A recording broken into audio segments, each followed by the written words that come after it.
Ada teka-teki dulu di kampung bilang begini. Jatuh di bawah, cari di atas. Apakah itu? Jatuh di bawah. Guntur tidak jatuh di bawah. Dia di sana. Jatuh di bawah, cari di atas. Apakah itu? Hujan atap bocor toh? Kan dia menetes di sini, pasti kita cari di mana dia bocor. Tidak mungkin dia menetes di sini terus kita bilang tidak tahu bocor di mana, kan tidak mungkin. Kalau sampai ada yang cari begitu pasti gila itu orang. Jatuh di bawah, cari di. Apa maksud dari ini barang? Segala peristiwa yang terjadi di kolong langit ini selalu ada hubungan dengan yang di atas. Amin. Saudara bergereja di sini ada hubungan dari atas atau tidak? Saudara dapat sesuatu ada hubungan dari atas atau tidak? Itu harus masuk sampai di dalam sini. Bahwa berkat-berkat yang engkau terima sekalipun itu datang dari sana. Aku berkata kepadamu, kasihilah musuhmu, berbuatlah baik bagi yang membencimu, mintalah berkat bagi yang mengutuk, berdoa bagi yang mencacimu. Kalau pipi kirimu ditampar, berikan juga pipi kanan. Aku yang memilih kalian. Mari berdoa. Ya Tuhan, kami mohon kepadamu. Kuatkanlah dan teguhkanlah iman kami. Supaya waktu di mana kami belajar firman Tuhan, biarlah ini menjadi waktu paling baik bagi kami. Tuhan memberkati hamba-Mu yang Tuhan percayakan menyampaikan berita firman hari ini. Berkati juga semua jemaat yang memberi hidupnya untuk pemberitaan firman hari ini. Jauhkanlah penggoda pencobaan, baik di dalam kami, baik di sekitar kami. Supaya dalam damai kami belajar firman Tuhan. Kami rindu pada firman. Berfirmanlah bagi kami Tuhan. Di dalam nama Yesus, firman yang hidup itu kami berdoa. Amin. Jemaat Tuhan, marilah berdiri. Untuk mendengar firman Tuhan yang dibacakan dari Alkitab. Mari kita buka Injil Markus pasal 7 ayat 34. Injil Markus pasal 7 ayat 34. Karena hanya ada satu ayat, mari kita membaca bersama-sama Markus pasal 7 ayat 34, 1, 2, 3. Sambil menengadah ke langit, Yesus mendesah dan berkata kepadanya, Ephata, artinya terbukalah. Demikian pembacaan Alkitab. Berbahagialah semua orang yang mendengar firman Tuhan dan melakukannya. Terpujilah Tuhan Yesus. Haleluya. Mari silakan duduk semuanya. Mari silakan duduk semuanya. Bapak Ibu Saudara-saudara, Shalom. Selamat malam. Ada sukacita. Kita ada dalam ibadah syukur ulang tahun GPIB Ephata yang ke 75 itu sudah tua atau masih muda? 75 itu banyak atau sedikit? 75 itu sudah cukup atau tambah lagi? Tambah lagi. Saya lihat kalau tambah pertanyaan saudara tambah masalah nanti. Tapi saya ingin mengatakan saudara-saudara bahwa kedewasaan itu ada 3. Ada berapa? Ada berapa? 1, dewasa biologis. Sama-sama. Kasih teman di sebelah. 1, 2, 3. Dewasa biologis. Dewasa biologis itu waktu itu berat badan kita hanya 37. Sekarang 73. Itu dewasa biologis. Waktu itu kita pakai celana nomor 27 tidak ada masalah karena perut rata saja. Sekarang perut macam ada 3, 1 di sini, 1 di sini, 1 di sini. Itu dewasa. Makan tidur, cocok, ya begitu. Ini berkaitan dengan pembangunan fisik. Saya kira 75 tahun lalu keadaannya sudah berbeda seperti hari ini. Amin. Mantap. Tapi itu saja tidak cukup. Yang kedua, dewasa psikologi. Sama-sama, 1, 2, 3. Kasih tahu teman di sebelah, 1, 2, 3. Dewasa psikologi tidak tergantung umur dan berat badan. Umur 40 tahun tapi kalau tukang tersinggung. Di sini ada. Yang biasa tersinggung ada. Dia presbiter. Sedikit-sedikit tersinggung, sedikit-sedikit tersinggung, sedikit-sedikit tersinggung. Tersinggung kok sedikit-sedikit.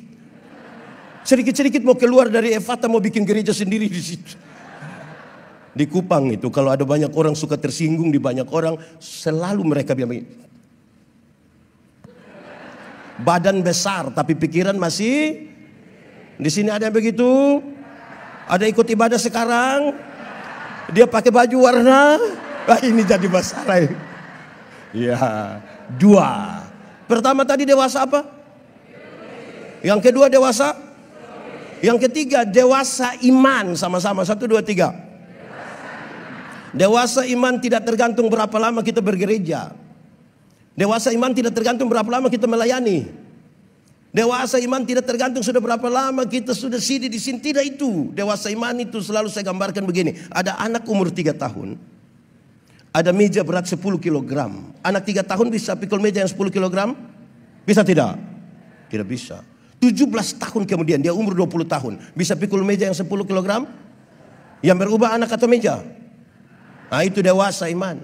Tidak meminta beban menjadi ringan, tapi dia berdoa meminta bahu yang semakin kuat. Amin.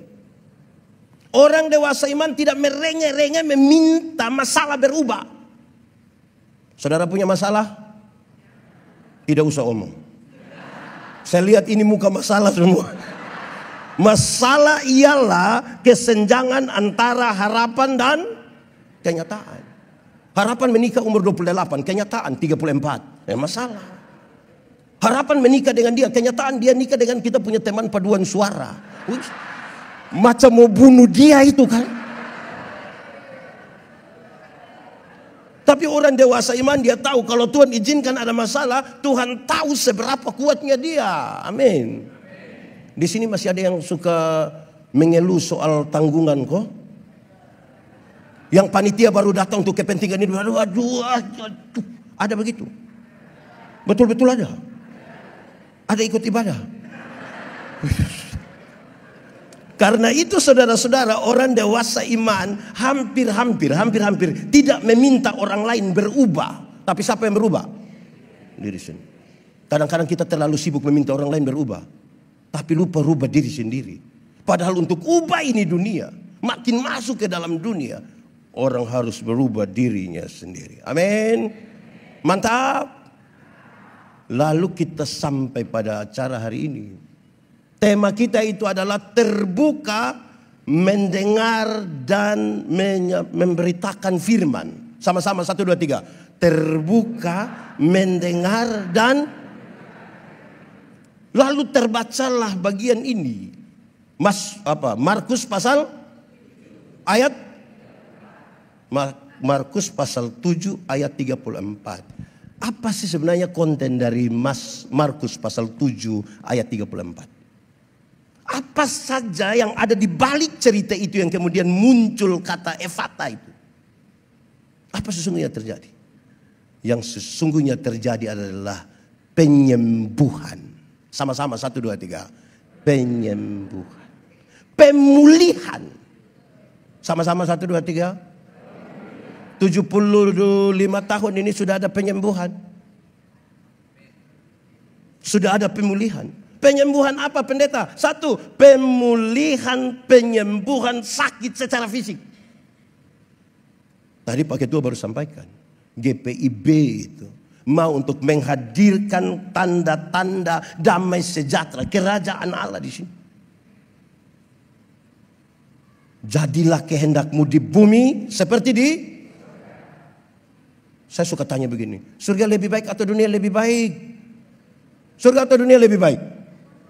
Yakin surga lebih baik? Kenapa diam-diam? Surga lebih baik dari dunia, amin? Betul? Yakin? Berarti surga lebih baik dari dunia, betul? Kalau begitu siapa mau pergi ke surga sekarang? Ada yang mau pergi sekarang? Saudara sebenarnya mau tinggal di mana ini? Pendeta, belum waktu Tuhan. Belum waktu Tuhan. Oke, kita belum pergi ke surga yang lebih baik dari dunia karena belum waktu Tuhan. Tapi tanda-tanda kerajaan itu mesti sudah harus terjadi di sini. Terjadi di rumah di mana kita tinggal. Di jemaat di mana kita ada di situ. Di tempat di mana kita bekerja. Sekarang pertanyaannya menjadi menarik. Tuhan kita kaya atau miskin? Kenapa anak-anaknya miskin? Kenapa tiba-tiba hilang suara? Kira-kira begitu pertanyaan. Berapa banyak orang yang kita sembuhkan sekarang secara fisik? Tanggung jawab gereja untuk masuk pada ruang-ruang itu yang menyembuhkan orang secara fisik. 75 tahun ini. Ada berapa banyak orang kita sembuhkan dia dari sakit. Tapi ada kerjasama di situ. Penyembuhan itu kerjasama antara manusia dengan Tuhan. Ada bagian kita, ada bagian kita, ada bagian Tuhan. Lalu bagian kita di mana? Ada satu waktu, tadi malam saya berkhotbah di Agape Cibubur. Saya bilang, ada satu waktu seorang perempuan Sirofinesia ikut Tuhan Yesus karena anaknya sakit. Murid-murid datang, Yesus kalau engkau tidak mau sembuhkan, suruh dia pergi. Yesus bilang, tidak, saya datang untuk domba Israel. Tapi itu ibu terus bilang, dan kemudian Yesus bilang begini, ibu, besar imanmu, maka sembuhlah anak itu. Ibu, besar imanmu, maka sembuhlah anak itu. Saya mau tanya, itu anak sembuh karena yakin.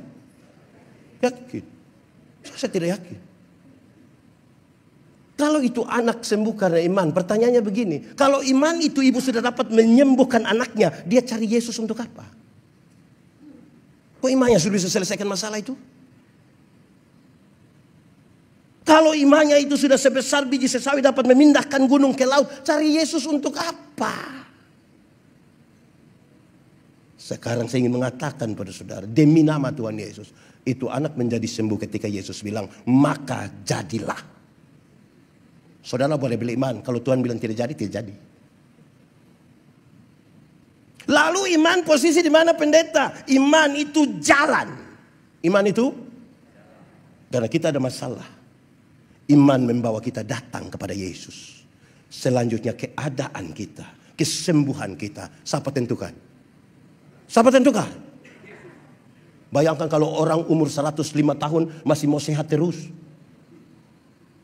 Tidak mati-mati, kapan anak-anak dapat warisan? Harus ada waktu selesai. Dan sekarang iman membawa kita kepada Tuhan Yesus. Tapi pertanyaannya, bagian kita di mana? Tuhan minta kerjasama untuk kesembuhan itu. Tidak ada manusia kesembuh manusia. Kadang-kadang saya heran jemaat orang ini. Saya jalan dengan pendeta yang di singgah, berdoa dulu, singgah dulu. Kenapa? Ini sakitlah, itu sakitlah, ini sakit. Pas kita sampai begini, dengan pendeta mau doa. Habis doa dengan pendeta, ini obat mantap. Lalu suruh saya berdoa supaya apa? Kalau itu obat sudah terlalu mantap, suruh saya berdoa supaya kenapa? Ini dokter. Kita berdoa tapi pengakuan kita tidak pada Tuhan untuk sebuah kesembuhan. Akhirnya banyak orang tidak meyakini apa yang dia doakan. Dia lebih percaya banyak barang yang bisa dianggap penyembuh. Sampai-sampai kita punya kekristenan ini aneh sedikit. Saya ingat saya masih kecil, saya tidak tahu di Jakarta masih ada begitu atau tidak. Tapi mungkin kota besar tidak ada lagi ya. Saya bayangkan saya masih kecil ini saudara. Kalau keluar dari rumah, sudah jalan jauh, tiba-tiba rasa BAB. Ambil apa? Di Jakarta juga. Masih ada orang Jakarta ambil batu juga. Mengerikan itu. Saudara percaya itu batu menyelesaikan masalah? Orang lebih percaya pada batu itu. Bagian kita maksimalkan dong. Amin kah? Bagian kita penyembuhan itu maksimalkan. Ada kerjasama antara yang di dalam sampai kepada Tuhan dan yang kita lakukan. Mati hidup itu Tuhan yang atur. Amin. Nah itu soal iman. Yang iman kasih tahu otak. Otak, yo, lu tahu kok tidak? Tidak tahulah. Kenapa? Otak. Mati hidup itu Tuhan yang atur. Jadi otak tolong kasih tahu kaki. Kalau ada trek lari kencang begini, kaki jangan lompat ke tengah. Jangan. Aman. Ada masa depan dalam tangan Tuhan. Amin. Tuhan menyiapkan masa depan bagi anak-anakmu. Amin. Koma. Tapi bukan Tuhan yang antar itu anak di sekolah. Siapa yang antar? Atau siapa di Jakarta yang terlalu sibuk pagi-pagi dia berdoa. Tuhan, saya sibuk jadi Tuhan tolong jemput anak-anak. Tuhan yang jemput anak-anak pulang kita menangis Bapak, menangis. Tiba-tiba ada krans bunga dari sini bilang, GPIB Efata menyatakan turut. Oh, mengerti juga. Yang bagian kita maksimalkan. Amin kok. Yang pertama, pemulihan, penyembuhan fisik. Tapi yang kedua saudara, penyembuhan relasi. Sama-sama 1, 2, 3. Penyembuhan relasi. Kasihan ini orang yang tuli ini. Kasihan ini orang yang bisu ini. Relasi dengan semua orang tidak bagus. Karena pas ya kita ini hanya mengerti. Ini orang relasi bermasalah dengan banyak orang ini. Banyak orang bermasalah dengan dia dari segi relasi. Dan Efata itu menyembuhkan relasi yang bermasalah. Amin. Saya mau tanya, di Efata ini aman-aman semua? Kenapa saudara tidak yakin itu aman itu? Relasi di Efata aman? Ini presbiter dong aman. Jemaat aman. Semua aman. Saya tanya 10 kali pasti hilang suara itu. Banyak kali di gereja ini penuh dengan kepalsu.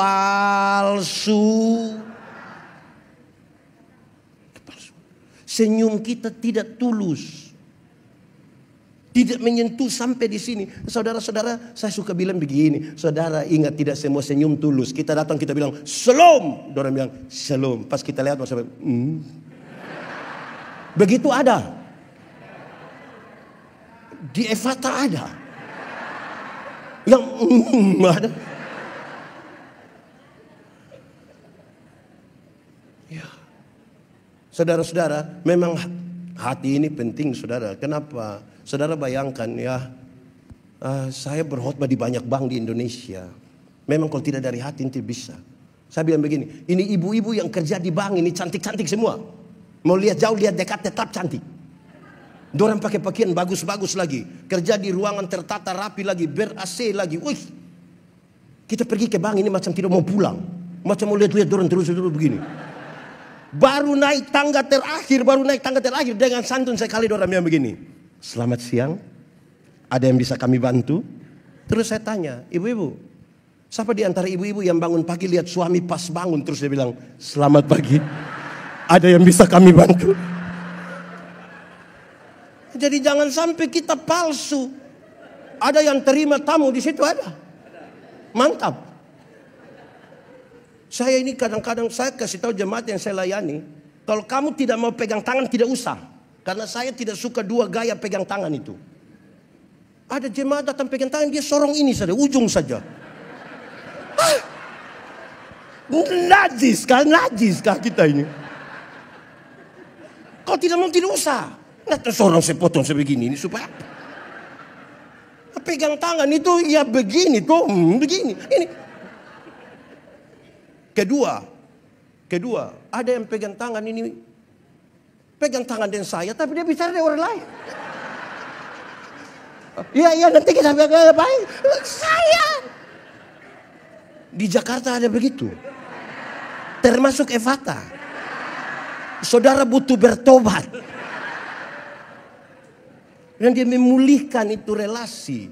Dan saya ingin pisahkan pada pemulihan di bagian ketiga. Walaupun dia sama dengan bagian kedua. Tapi saya ingin mengatakan begini. Yang ketiga adalah pemulihan itu berkaitan dengan. Karena pemulihan relasi maka mesti ada pengampunan. Mesti ada? Saudara saya mau tanya. Saudara tidak mau jawab juga tidak apa-apa. Saya mau tanya saja. Saudara-saudara, pernah kau saudara sakit hati? Dengan orang gereja pernah sakit hati? Pernah saudara yang bikin sakit hati orang lain? Apalagi zaman sekarang ini banyak jemaat suka pilih-pilih pendeta. Ada kok tidak? Dorang kalau baca kalau di Gemit sebut warta mimbar, di sini sebut apa? Oh, warta jemaat, sama saya yang tersalah. Warta jemaat, baca ibadat jam 6 dipimpin oleh pendeta. Ada di Efata. Ada di sini. Itu orang ada di sini. Tunjuk dia sebagai. Tidak bagus itu. Kita pun tindakan menyakiti. Jemaat. Di sini tidak ada jemaat. Jemaat. Tidak ada orang yang secara khusus ditugaskan untuk memuaskan hati kita. Tidak ada. Karena itu seringkali kita terluka. Seringkali kita melukai. Dan harus ada penyembuhan. Dan penyembuhan itu adalah pengampunan itu bukan melupakan masalah. Makin sakit hati, makin tidak bisa melupakan. Pengampunan itu pembebasan diri. Menyambut itu orang, menyambut dia punya kesalahan, sambil siap besok dia buat kesalahan baru. Dan kita harus ampuni lagi. Berapa kali harus mengampuni? Kan bukan soal 490 kalinya. Tapi mengampunilah setiap waktu. Karena tiap hari kita berjumpa dengan orang yang menjengkel.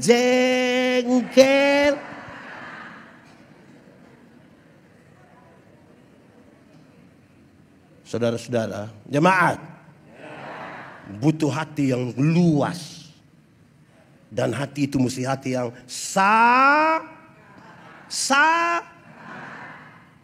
sabar dalam Alkitab itu bukan menunggu waktu habis. Kapan habis khotbah ini? Sabar dalam Alkitab berkaitan dengan dua hal. Satu, sabar terhadap situasi. Sama-sama, 1, 2, 3. Kasih kawan di sebelah, 1, 2, 3. Ada situasi tertentu dalam hidup yang kita tidak suka lagi. Tapi firman Tuhan bilang, ada sakit dan penderitaan yang kita tidak mau jalani. Tapi firman bilang, ada hal-hal tertentu dalam hidup ini yang sudah sangat membosankan kita tidak mau lalui. Tapi firman bilang, ada pendeta yang khotbah lama sekali yang kita supaya malas. Tapi firman bilang, sabar.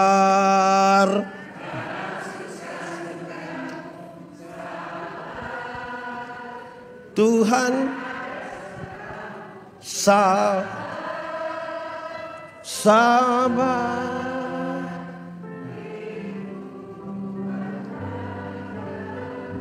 Itu pertama. Tapi yang kedua berkaitan dengan pengampunan. Sabar terhadap orang. Sama-sama, 1, 2, 3. Terus kawan di sebelah, 1, 2, 3. Ada orang-orang tertentu dalam hidup ini yang terlalu tapi firman bilang, ada tetangga-tetangga itu yang terlalu tapi firman bilang, ada pendeta-pendeta itu terlalu tapi firman bilang, ada juga majelis itu yang terlalu lebih-lebih itu ada jemaat yang terlalu. Tapi firman bilang, ada suami yang terlalu tapi firman bilang, ada istri. Ada kok tidak? Siapa punya istri?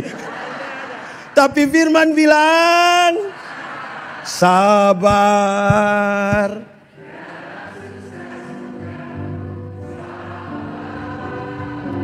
Tuhan sabar, sabar.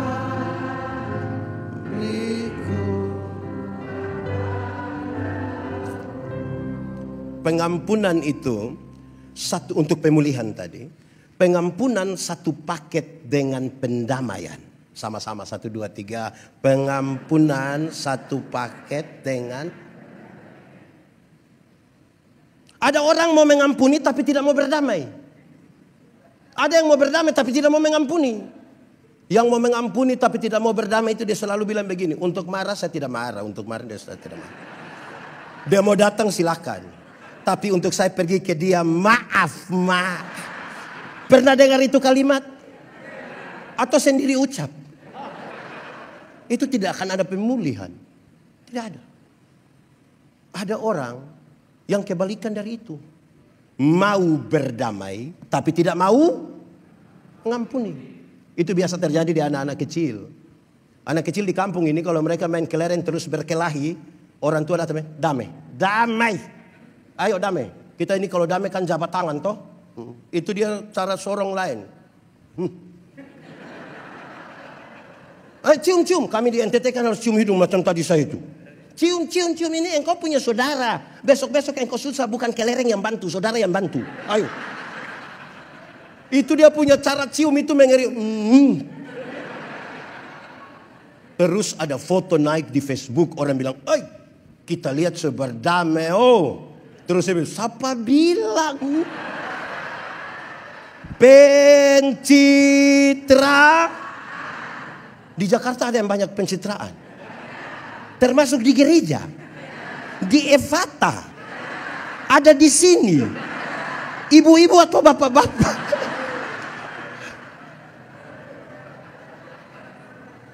Pemulihan. Kita nih 75 tahun tanpa mengampuni, bagaimana? Tuhan Yesus ajar kita kalimat yang menarik ini. Ampunilah kami akan kesalahan kami. Sama seperti kami. Kalimat lebih rendah sedikit begini. Tuhan, ampuni Yandi seimbang dengan Yandi ampuni pendeta. Kalau Yandi tidak mengampuni, kalau Yandi mengampuni Pak Pendeta, 2 kali Yandi dapat hak dari Tuhan untuk diampuni berapa kali? Tapi kalau Yandi tidak mengampuni, harus Yandi berdoa, Tuhan, tolong jangan ampuni Yandi karena Yandi belum mengampuni pendeta. Aman. Saya lihat saudara punya muka ini berat. Karena Evata berkaitan dengan penyembuhan. Saya takut kalau saudara luka batin ini ada. Saya takut saudara bayangkan kalau yang kita jengkel itu duduk di sebelah. Saudara bisa makan sama-sama dengan orang yang saudara marah? Bisa kok tidak? Wih, kalau kita duduk sama-sama macam mau ambil itu. Hati ini mesti aman. Pemulihan relasi. Amin. Baik saudara-saudara, itu yang ada di balik kisah itu tentang penyembuhan. Lalu bagaimana sampai kata Evata terbukalah. Yang menarik adalah Tuhan menengadah ke langit. Menarik napas dalam-dalam dan melepaskan. Lalu dia berkata, Evata. Menengadah ke langit. Apa maksudnya? Di kampung dulu ada teka-teki. Ada apa? TK? Habis TK? Lihat ini jemaah tuh ini. TK-teki. TK? Habis TK? Teki. Ada teka-teki dulu di kampung bilang begini. Jatuh di bawah, cari di atas. Apakah itu? Jatuh di bawah. Guntur tidak jatuh di bawah. Dia di sana. Jatuh di bawah, cari di atas. Apakah itu? Hujan atap bocor toh? Kan dia menetes di sini, pasti kita cari di mana dia bocor. Tidak mungkin dia menetes di sini terus kita bilang tidak tahu bocor di mana, kan tidak mungkin. Kalau sampai ada yang cari begitu pasti gila itu orang. Jatuh di bawah, cari di. Apa maksud dari ini barang? Segala peristiwa yang terjadi di kolong langit ini selalu ada hubungan dengan yang di atas. Amin. Saudara bergereja di sini ada hubungan dari atas atau tidak? Saudara dapat sesuatu ada hubungan dari atas atau tidak? Itu harus masuk sampai di dalam sini. Bahwa berkat-berkat yang engkau terima sekalipun itu datang dari sana. Siapa tanam, siapa siram menurut pembacaan tadi yang di dia liturgi itu. Paulus yang siram, yang memberi pertumbuhan. Supaya orang tahu ini datang dari Tuhan. Ada hubungan antara kita punya persekutuan ini dan Tuhan. Sehingga jaga ini persekutuan dengan Tuhan. Termasuk berkat. Banyak orang mata tertuju kepada berkat dan tidak kepada sumber berkat. Ulangi. Banyak orang mata tertuju kepada berkat dan bukan kepada sumber berkat. Hasilnya dia tahu menjadi kaya, tapi dia tidak tahu cara menikmati. Dia tahu mengumpulkan uang yang banyak, tapi dia tidak tahu bagaimana bahagia. Di kampung itu saya suka bilang begini, kumpul uang banyak-banyak tapi tidak pernah jalan-jalan ke Surabaya. Satu saat di Surabaya baru telepon, pendeta, yo saya ada di Surabaya. Enak kok pesir-pesir, tidak pendeta. Terus saya di rumah sakit Dr. Sutomo, pendeta. Sudah dapat rujukan baru dia bisa.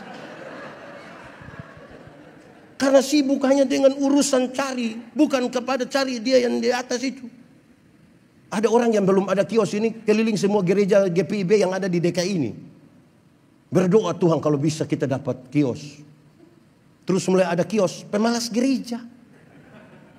Pendeta datang, Bapak kenapa tidak datang gereja lagi? Aduh, kios Tuhan sukasi, siapa mau jaga?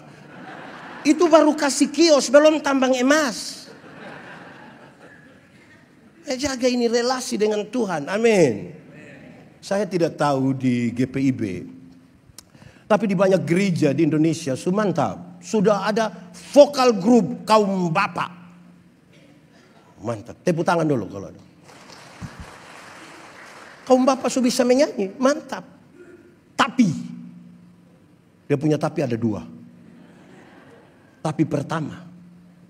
Dorang latihan sampai jam 3 subuh.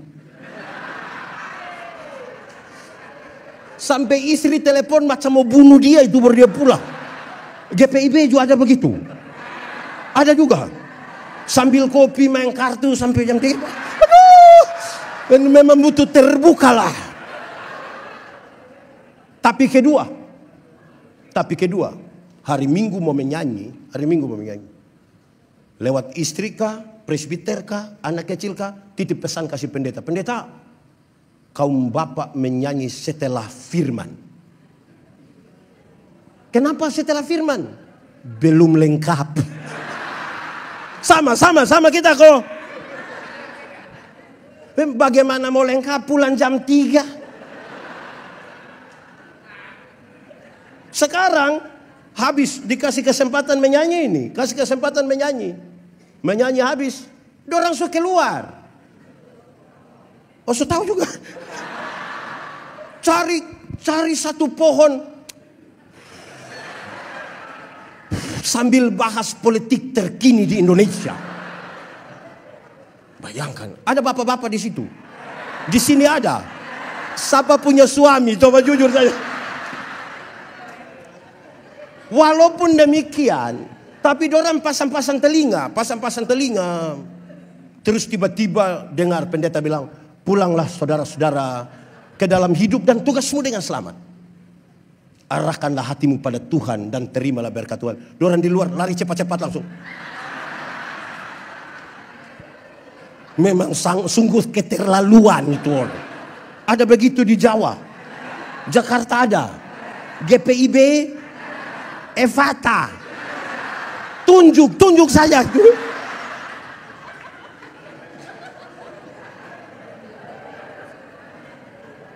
Saudara pastikan bahwa ini ada hubungan dari di atas di bawah. Tuhan Yesus tidak sementara berdoa minta restu supaya anak sembuh, tapi dia menengadah ke atas, menarik napas dalam-dalam. Evata. Dia kasih tahu ini terjadi karena begitu. Tuhan turut bekerja di dalamnya. Amin. Dia mau begitu. Itu yang dilakukan. Tapi kalau saudara baca teks itu, dia panggil. Mari kita agak ke sini. Tidak usah di banyak orang. Mari kita kasih. Bagaimana Yesus memberi penghargaan kepada orang ini sebelum dia menyembuhkan orang ini. Saudara, hal itu serius. Kadang-kadang kita ini melayani pilih-pilih. Saudara bayangkan kalau presbiter itu kalau melayani orang kaya itu, wih, Bapak kita berdoa. Untuk suami, untuk istri, untuk lama-lama itu orang tidak ngomong, kita yang ngomong kembali. Tapi kalau berdoa untuk orang miskin kita sampai tutup mata kita berdoa, tutup mata. Kalau mati itu Tuhan berkenan. Itu kok tidak adil. Tuhan Yesus menghargai ini orang sekali. Mari kita di sini. Tidak enak banyak orang lihat. Mari di sini. Sangat bagus itu dia membangun itu, memberi sebuah rasa hormat sekalipun ini orang sakit. Mari. Baik begitu toh. Saudara, saya punya ilustrasi. Beberapa teman pendeta tidak suka. Tapi namanya kan saya punya toh.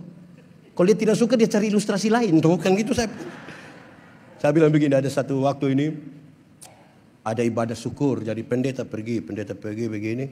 Duduk di samping oma-oma. Oma-oma orang susah lah. Orang tua dulu. Duduk begini, oma bilang, pendeta, tanggal 14 bisa pimpin ibadah di rumah?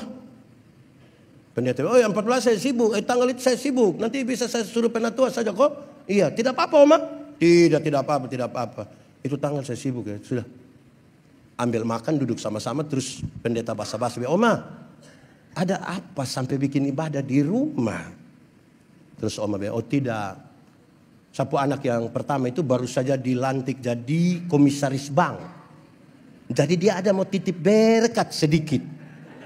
Terus pendeta bilang, sabar dulu, tanggal berapa?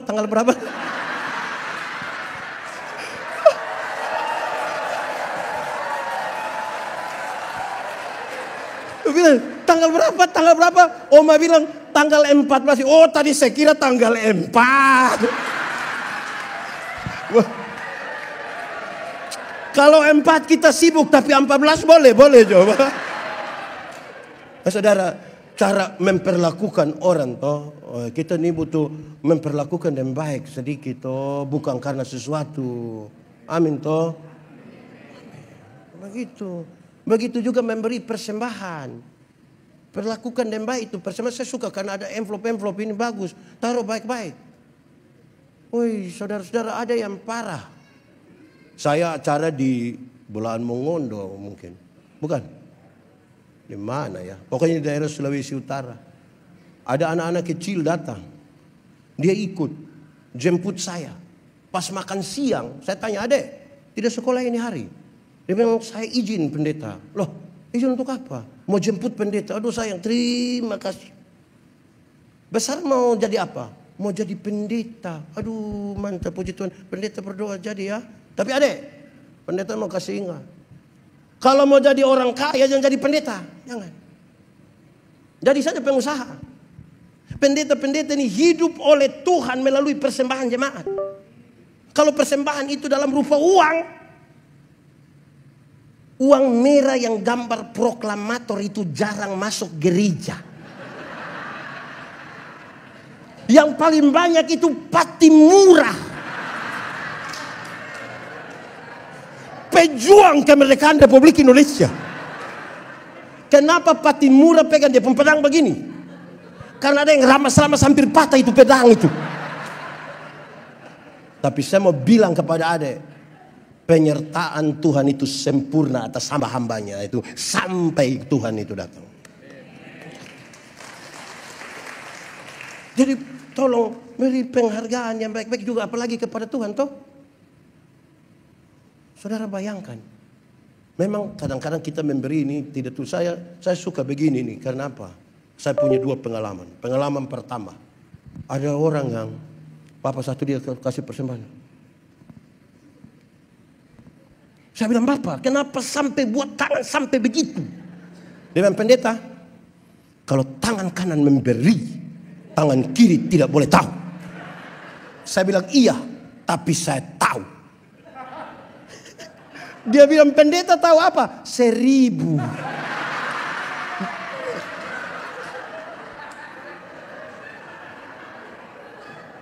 Seratus belum tentu begini. Sudah begini lagi sengaja batuk lagi. Woi, jaga kita memperlakukan itu saudara.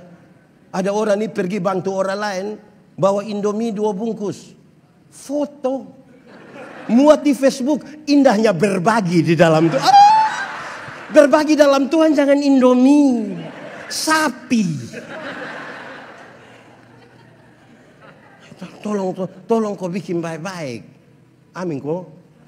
Ini yang anak-anak muda doang juga itu. Tolong perhatikan orang tua. Orang tua hidup doang tidak perhatikan. Orang tua meninggal dia sengaja paling sedih. Itu tamu datang dia yang paling suruh diam. Yang orang tua hidup tidak perhatikan, tapi orang tua sudah mati ini, aduh. Perhatian untuk apa lagi? Saling perhatikan itu. Penghargaan satu dah. Tuhan Yesus panggil dia. Mari. Saudara-saudara, saya kira kalau begitu akan jadi sesuatu yang indah, betul. Tapi ada bagian kedua yang menarik. Karena subtema kita bicara tentang pekabaran Injil. Tuhan bilang begini, terbukalah. Terus dia bilang, jangan engkau sampaikan pada orang lain ya.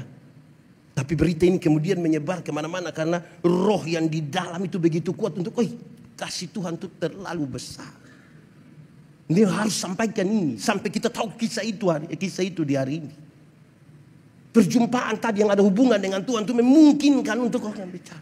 Saya suka tanya begini, kalau sebentar pulang dari sini, pendeta yang dikasih uang, satu orang 200.000, senang kok tidak?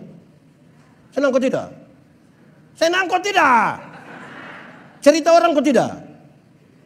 Pasti cerita, ekspresif sekali. Kau rugi tidak ikut gereja, itu pendeta kasih kita uang. Pertanyaannya, Tuhan Yesus mati bagi saya dan saudara lebih mahal dari 100.000 atau lebih murah dari 100.000? Lebih? Yakin? Sudah cerita orang? Sudah?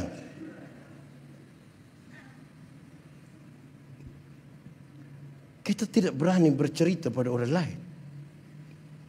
Dapat pulsa 20.000 saja semua dunia tahu. Dunia maya, dunia nyata, dunia lain juga tahu. Tapi Yesus mati bagi kita yang kita tidak berani bicara. Injil itu pembebasan. Injil itu apa? Injil itu berita sukacita, pembebasan, bukan bikin takut orang. Banyak orang suka kasih takut orang. Kami di kampung itu yang paling banyak dapat itu ketakutan. Kalau mau pasca, don dari kota datang putar film neraka di kampung-kampung. Orang kampung nonton, neraka terlalu pendeta. Saya tidak pusing dengan neraka. Kenapa? Karena saya masuk surga. Ya minimal pendeta mesti. Saya tidak tahu itu tidak apa-apa. Dan saya masuk surga bukan karena ketakutan hukuman di neraka. Saya masuk surga karena Tuhan Yesus mati bagi saya. Saya melayani di rumah sakit. Datang ketemu oma-oma umur 70-80 ada sakit. Oma, kita berdoa ya. Ya pendeta. Tapi pendeta habis doa oma sudah mati. Tapi oma mati masuk surga. Terus kita kasih tahu kenapa mati masuk surga. Dengan pendeta mati hari ini atau besok. Itu sama saja. Tuhan yang memberi, Tuhan yang mengambil. Terpujilah nama Tuhan. Bahkan di lorong-lorong maut pun dia tetap. Saudara baca perjanjian lama. Dia bilang celakalah. Waktu baca berita tentang kedatangan Yesus. Yesus lahir, Yesus melayani, Yesus mati, bangkit, naik ke surga, Roh Kudus dicurahkan. Kita tidak temukan itu kata celakalah. Jangan takut.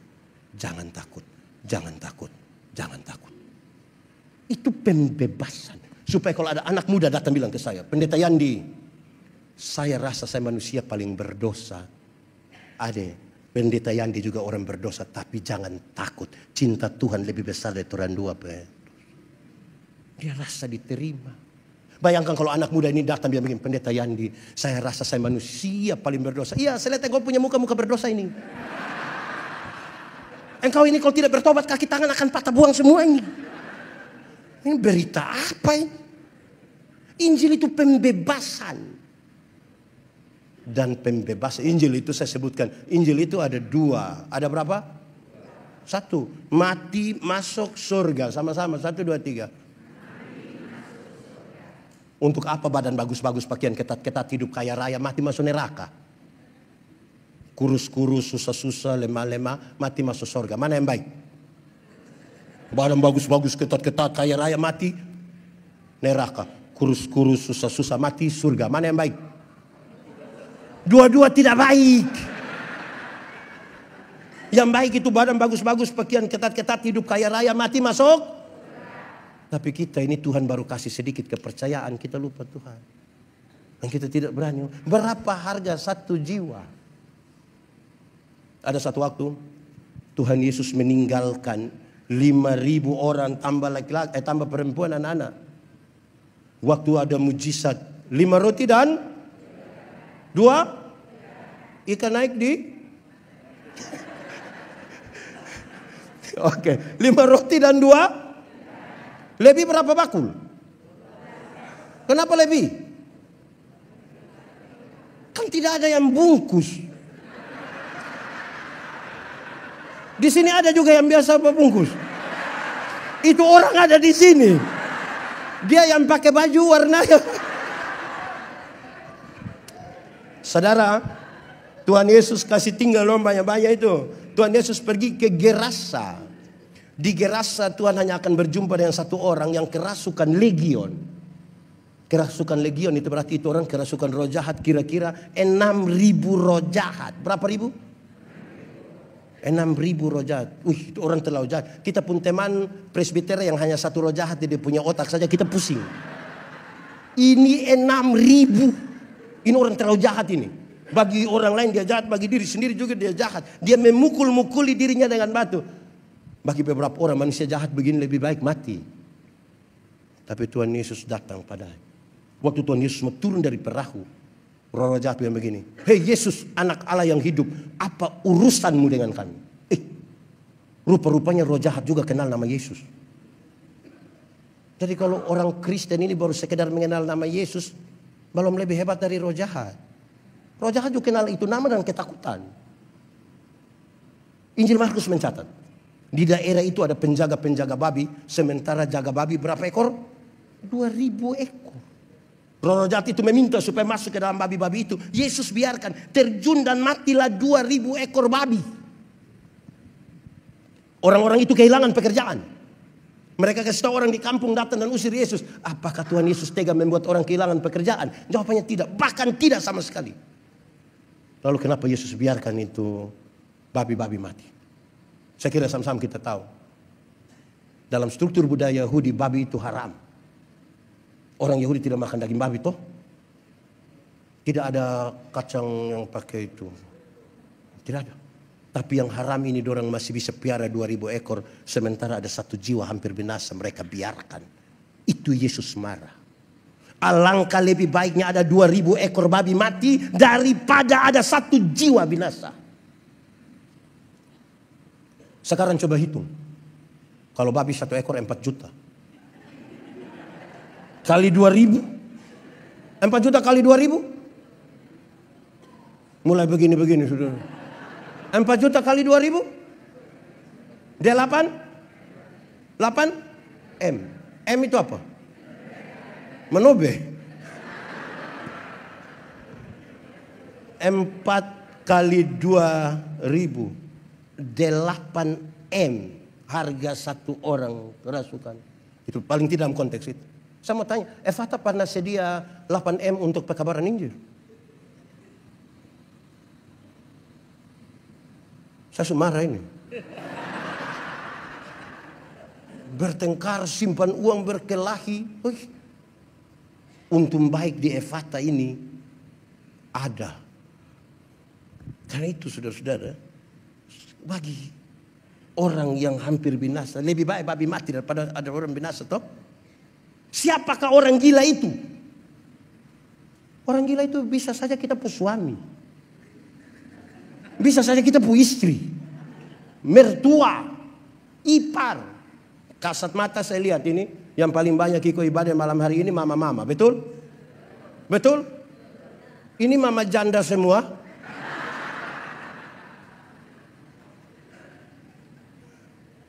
Itu dia pu soal. Saudara bisa bayangkan. Saya bisa bilang begini. Ada bapak-bapak yang masih pacaran dulu rajin. Jemput dia punya pacar bawa datang di gereja. Sudah menikah dia semalas gereja. Nanti pendeta tanya dia, Bapak, kenapa itu hari rajin sekarang sudah tidak rajin? Kasih tinggal istri sendiri pergi ke gereja. Dia bilang, pendeta, waktu pendeta kasih nikah saya dengan istri, kami dua telah menjadi satu. Jadi istri kalau sudah pergi sama dengan saya juga sudah. Memangnya kalau istri sudah makan sama dengan suami sudah makan. Saya punya ilustrasi satu ini, ada satu orang tidak suka, tapi sekali lagi namanya saya punya ilustrasi toh. Kalau dia tidak suka dia bikin ilustrasi lagi. Saya bilang begini, masuk surga itu seperti pergi ke WC. Kemana? Tahu WC? Tidak bisa diwakilkan.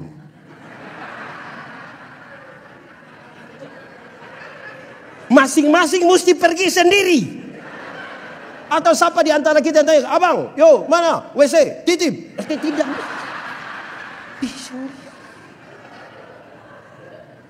Sendiri.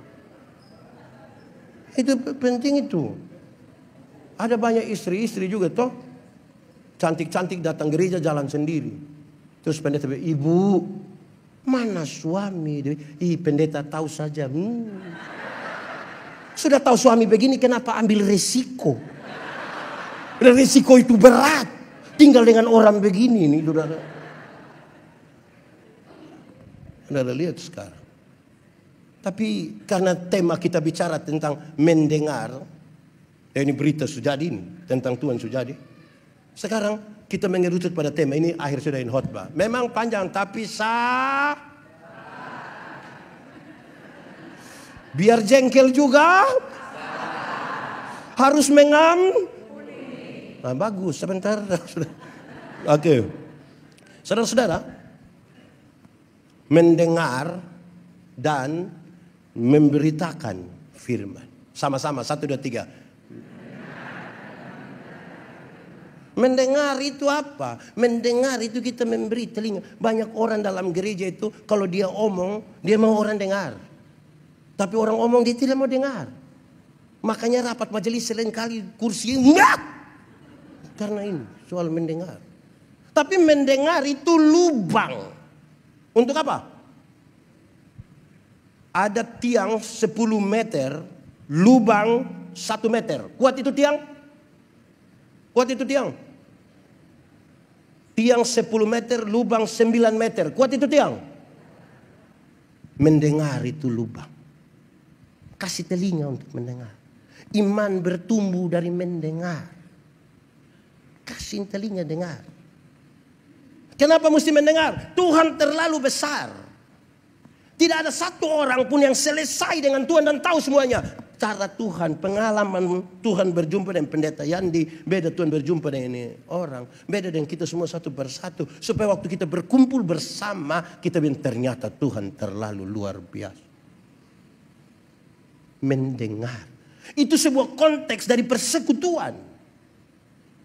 Persekutuan mata itu tidak lebih penting dari tangan, tidak lebih penting dari telinga. Saya kasih ilustrasi di mana-mana, bukan ilustrasi ini, saya punya pengalaman ini. Saya ingat saudara waktu ada satu acara saya berkhotbah, sebelum khotbah ada kesaksian. Ada ibu-ibu bangun bersaksi bilang begini, satu hari antara tidur atau tidak tidur malaikat bawa dia ke surga. Saya bilang, surga itu bagus sekali. Saya bilang mantap, memang Tuhan tinggal pasti tanpa bagus. Terus waktu malaikat bawa dia jalan-jalan, dia lihat ada satu ruangan di pojok. Dia coba lihat ke dalam. Di dalam itu penuh dengan mulut-mulut. Penuh dengan? Terus dia tanya, malaikat, kenapa itu ruangan penuh dengan mulut-mulut? Terus katanya malaikat jawab bilang begini, oh itu mulutnya pendeta-pendeta. Kenapa mulut pendeta? Karena pendeta itu khotbah bagus, jadi dia punya mulut masuk surga, tapi kaki tangan ada di neraka. Woi, saya tersinggung betul itu, saya tersinggung. Waktu mau berkhotbah saya bilang, ibu, kita dua selesaikan yang tadi, kita dua selesaikan. Ibu tahu pisau, dia bilang tahu pendeta. Coba ambil pisau, potong ibu punya jari kelingking. Waktu itu kelingking sudah luka, darah keluar, coba bilang itu kelingking, rasa kau bisa. Dia tidak bisa. Nah itu Alkitab bilang Yesus kepala gereja dan kita anggota-anggota dari satu tubuh. Mata tidak lebih penting dari tangan. Kaki tidak lebih penting daripada tangan.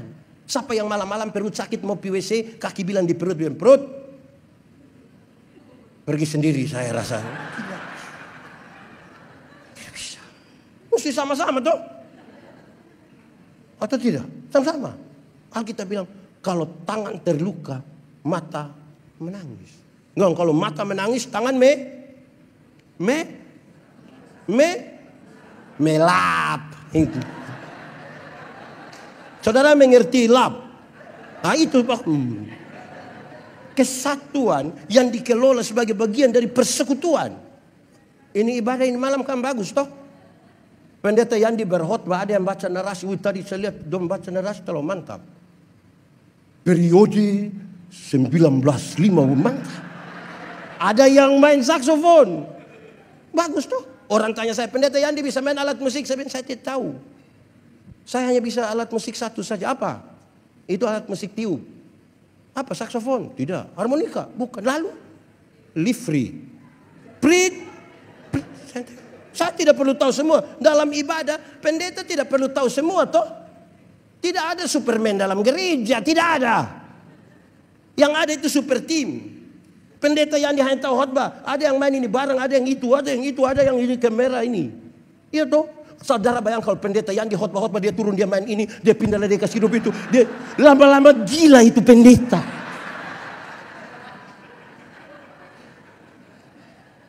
Jadi tolong manfaatkan peran-peran dalam gereja dulu.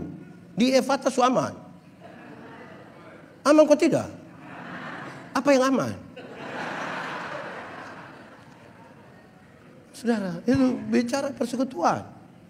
Tapi yang kedua, menyampaikan firman. Saya punya dua bagian yang penting. Satu, amanat agung. Pergilah, jadikan semua bangsa murid. Baptis mereka dan ajarkan. Pergi itu tindakan proaktif. Jadikan semua bangsa murid. Bukan siswa. Murid itu adalah orang yang belajar dari sang guru. Jadikan mereka. Baptis. Akta masuk dalam persekutuan.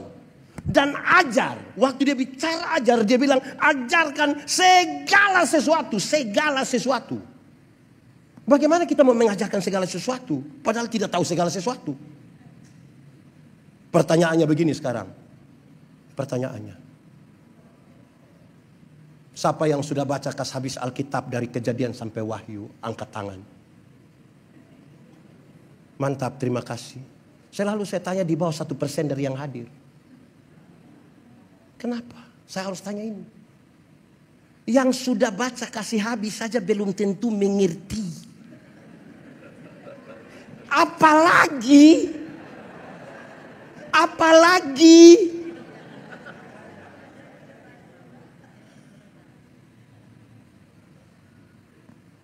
menjengah, memberitakan. Saudara, ini memang baca Alkitab ini butuh cinta. Butuh apa? Cinta. Saudara pernah mencintai seseorang kok tidak? Atau yang ini dijodohkan semua? Saudara pernah mencintai orang lain kok tidak? Pernah rasa kalau kita ini anak-anak muda dong sampai jam 3 masih karena cinta toh? Ada yang susah tidur malam? Ada yang susah tidur malam? Ada? Tidur jam 2 bangun setengah 4 ada? Ya yang dokter ada kasih tahu tuh lakukan saja. Tapi tolong lakukan tambah yang saya ada bilang 2 ini. 1. Coba baca Alkitab. Kejadian 1 ayat. Kejadian 1 ayat. Kalau tidak ada cinta tidak bisa. Kejadian 1 ayat. Yang kedua, coba masuk gereja. Coba ikut gereja. Woi saudara, biar ada tidur lama tapi kalau sudah masuk gereja baru pendeta bilang baik. Berbahagialah setiap orang yang mendengar firman Tuhan dan melakukannya. Terpujilah nama Yesus. Haleluya. Terus pendeta bilang, Bapak Ibu saudara-saudara. Dia langsung wah.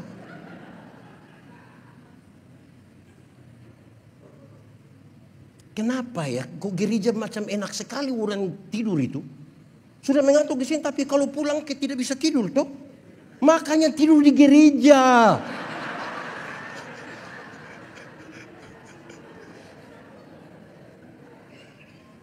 Kalau cinta itu ada. Baca Alkitab ini kan. Kalau 1 hari. Saya mau tanya dulu. 2 minggu itu cepat atau lambat? 2 minggu cepat atau lambat? Kalau pacaran 2 minggu cepat atau lambat? Kalau tahan lapar 2 minggu cepat atau lambat? Jadi yang benar 2 minggu termasuk cepat atau lambat? Alkitab ini kalau kita baca 4-8 pasal. Baru 4 bulan sudah kasih habis satu Alkitab. 4 bulan cepat atau lambat? Cepat atau lambat? Kalau umur hanya 4 bulan cepat atau lambat? Cepat. Kalau sakit perut 4 bulan cepat atau lambat? Jadi 4 bulan termasuk cepat atau lambat? Ya tergantung. Kalau itu diisi dengan cinta, perhatian, kasih sayang, hari-hari hidup terasa terlalu. Tapi bayangkan kalau 4 bulan diisi dengan iri hati, kepahitan, tidak suka. Woi, lama atau cepat itu? Butuh cinta. Butuh cinta baca. Kan kita mau pergi menyampaikan. Pengalaman kedua. Ada pas satu pelatihan berkhotbah untuk anggota persekutuan doa.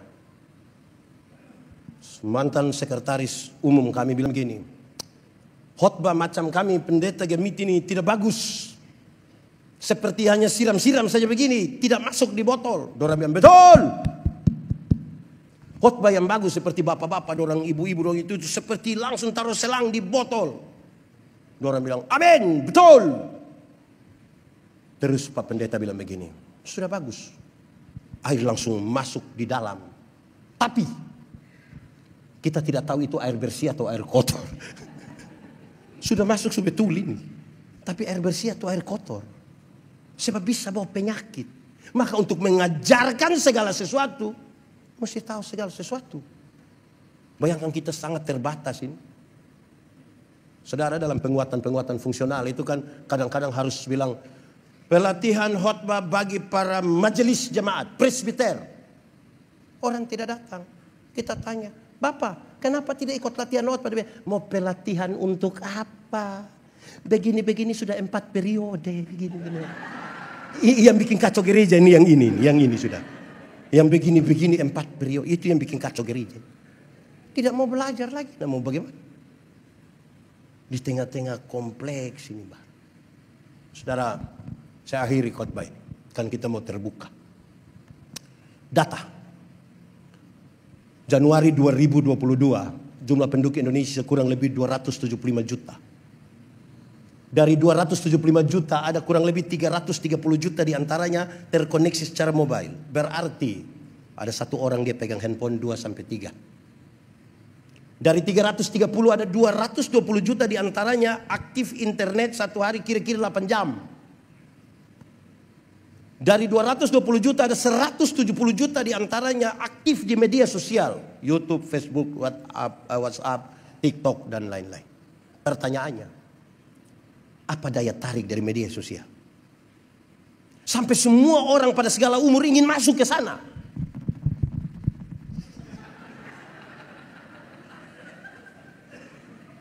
Apa daya tariknya? Hanya 2 daya tarik. Keseruan dan gaya hidup. Orang ingin seru-seru. Belum begini, kaki saya mau begini. Oke, saya mau tunjuk pendeta. Pertanyaannya, lalu gereja mau bikin apa? Lalu apa?